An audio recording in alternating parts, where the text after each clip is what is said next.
¿Cómo están todos? Volvemos después de un fin de semana reparador y hoy arrancando la semana sacándote de tu comodidad. Prepárate, tenés 10 segundos, ¿sí? Vestite, cambiate, ponete tu look deportivo y ya arrancamos esta buena rutina de ejercicios. ¿Vamos?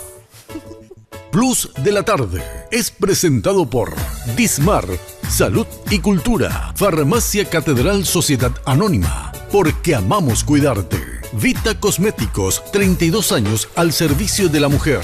Cosmética VM Sociedad Anónima, para su línea de productos Silke y Mundial, el triunfo del color en tus cabellos. Ciopar, la calidad es la diferencia.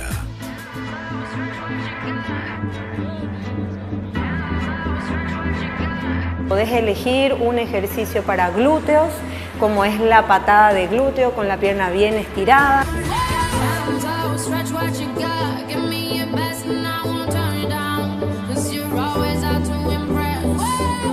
Luego de trabajar glúteos, tus 45 segundos, entonces podemos trabajar abdominales.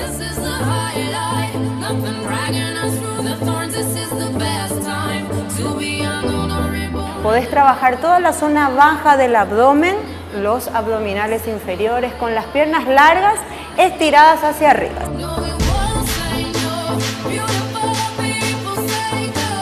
En lo que es la parte de pierna vamos a trabajar las estocadas, que son movimientos bien completos.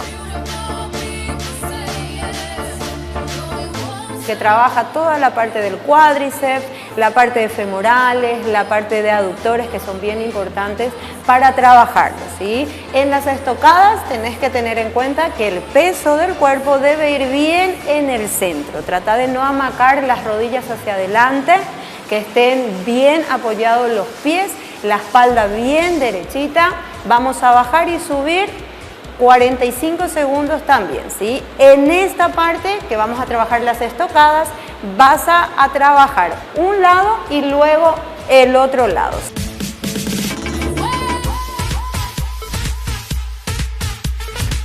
Y por último, vamos a trabajar las sentadillas, también un movimiento bien completo. Nuevamente trabajamos toda la parte de piernas y glúteos.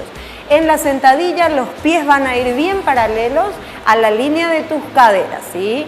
Cada vez que bajas, hacelo hasta 45 grados, ¿sí? Que no pase la línea de tus rodillas cada vez que bajes en esas sentadillas. Vamos a repetirlo, como te expliqué, 45 segundos cada movimiento, cada bloque. Es una rutina sencilla, una rutina bien completa que puedes realizarla en tu casa, en tu comodidad. Plus de la tarde fue presentado por Dismar, Salud y Cultura, Farmacia Catedral Sociedad Anónima, porque amamos cuidarte. Vita Cosméticos, 32 años al servicio de la mujer. Cosmética VM Sociedad Anónima, para su línea de productos Silke y Mundial, el triunfo del color en tus cabellos. Ciopar, la calidad es la diferencia.